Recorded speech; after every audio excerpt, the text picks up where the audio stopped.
My name is Cruz. I'm a senior here at the University of Texas, Austin. I'm an American Studies major. I took my LSAT in June. All my law school applications are done. I'm one of the few Iowans here at UT, and I carry the banner pretty proudly. When I was a junior in high school, I was doing my college, your discovery phase of looking up which colleges interest you, what clubs they have, looking at what draws you to a university. And I was looking through UT's clubs, just going through on the computer, and I came across Texas 4000. And every summer since I've been in 8th grade, I've ridden my bike across my home state of Iowa. So I've had a love of cycling and adventure that I thought Texas 4000 embodied. So that's the cycling side of it. On the cancer side, my mom, grandmother, and aunt have all had cancer, and my grandmother is a breast cancer survivor. My mother had childhood cancer, and it's just something that I thought would be very important to my family, and especially for my sister, because if you look at who the cancer goes through in our family, it's typically the women, and I'd like that to not be the case for my sister, so that's why I'm here.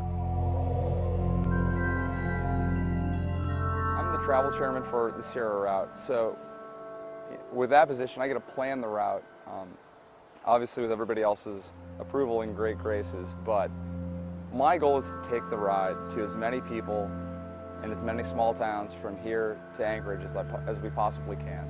And even when we're in big cities, to do incredible outreach and programs. So what I want to take away and give Americans on this ride is a knowledge of who we are and what our mission is in fighting cancer, because cancer is one of those things that can unite so many different Americans that otherwise may not have much in common. So I think it's cool that there's something that you can communicate about with so many different types of people.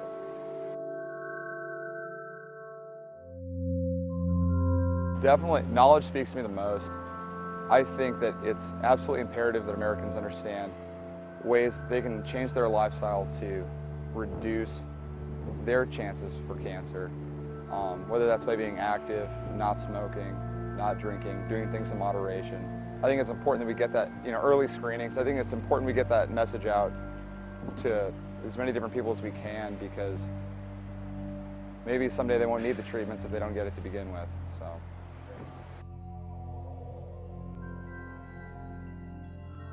The hardest thing we have to face on this ride is seeing people that are affected by cancer when we do hospital visits or clinic visits, because it's really hard emotionally to look at people and try to understand what they're going through when you haven't gone through it yourself.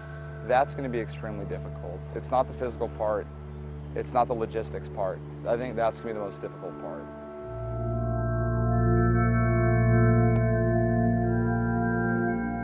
I am very excited to meet people from here to Alaska. I've never been to New Mexico, never been to Arizona, hardly been to Nevada, hardly been to the Pacific Northwest. So I'm excited to see all these different landscapes, all the people that live in them, and just connect about the issue of cancer with thousands and thousands of people. That's what I'm most excited about.